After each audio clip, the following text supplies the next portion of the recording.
d'avoir un agriculteur qui gagne plus que 2 dollars par jour. C'est notre objectif et notre rêve à tous, puisqu'on sait aujourd'hui que la majorité des agriculteurs gagnent moins de 2 dollars par jour. Donc toutes les priorités qu'on a citées viennent servir cet objectif et ce rêve ultime qui est que chaque agriculteur gagne plus que 2 dollars par jour. Le 2 dollars est représenté ici pour ceux qui sont au fond. Donc notre agriculteur de 2017, nous l'avons imaginé toujours dans son champ, avec ses bêtes. L'idée ici est de montrer que les nouvelles technologies ne vont pas faire des agriculteurs des urbains, ils ne vont pas alimenter les grandes villes, ils vont pouvoir justement, grâce à ces nouvelles technologies, rester là où ils sont et rester dans les zones rurales. Nous avons aussi souhaité que l'agriculteur en 2017 puisse jongler et utiliser les informations, quel qu'en soit le canal, qu'il soit sur son smartphone, sur son PC ou sa tablette, qu'il ait accès à l'information à la télé ou à la radio. On a voulu insister là-dessus en montrant que tous ces outils devaient être homogènes, consistants. C'est-à-dire qu'il faut vraiment être vigilant au fait que l'information qu'il aura à la radio soit la même que celle qu'il a via son smartphone ou celle qu'il a via une application web. C'est extrêmement important et ça montre aussi d'une certaine façon que l'ICT n'est vraiment qu'un outil pour servir l'agriculteur. Nous l'avons imaginé aussi bien homme que femme, donc on lui a mis un pantalon et une jupe. Et les informations auxquelles il accède, donc nous avons fait des dessins fabuleux en mettant le prix des denrées ou du bétail ou du poisson, les informations météorologiques, l'idée qu'il puisse faire aussi des transactions logistiques ou des transactions d'achat et de vente de denrées agricoles. Et enfin, qu'il soit protégé. C'est une main, c'est pas une pieuvre que vous voyez sur la maison. Donc qu'il y ait une assurance.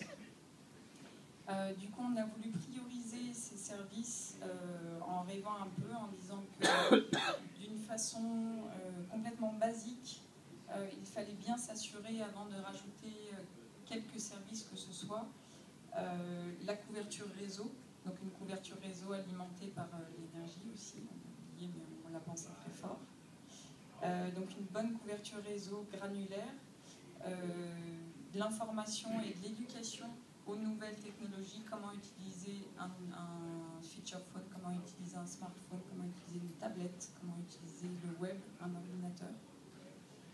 Le premier service sur lequel on est tous tombés d'accord, c'est l'accessibilité prix de tous ces services.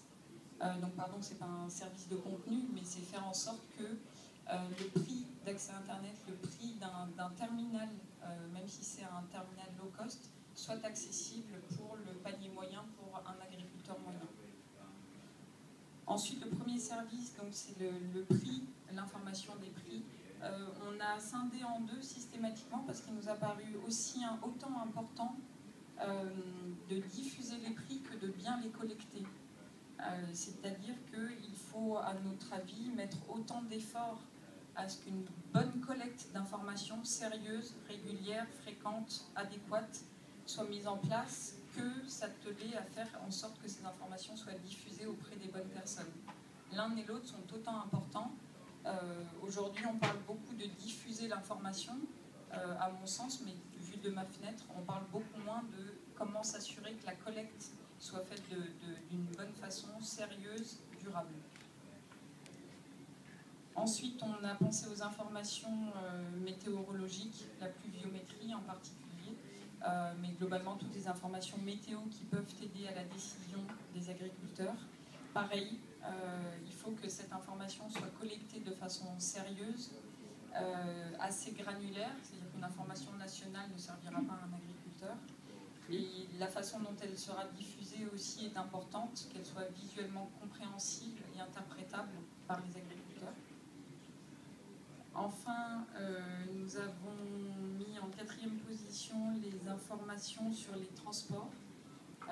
Quel est le prix des transports?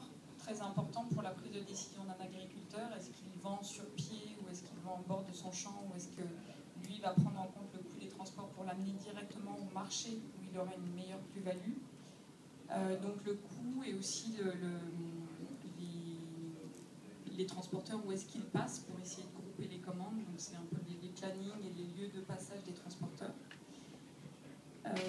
Ensuite, l'assurance qui vient en 5e position. L'assurance qui est basée sur les informations météo, mais sur les cultures, et l'assurance aussi, pourquoi pas, sur le cheptel. Et tout cela est chapeauté par finalement avoir accès à une sorte de plateforme ICT qui soit accessible via le web ou via un terminal mobile pour pouvoir mieux s'informer, acheter et vendre et être mieux protégé.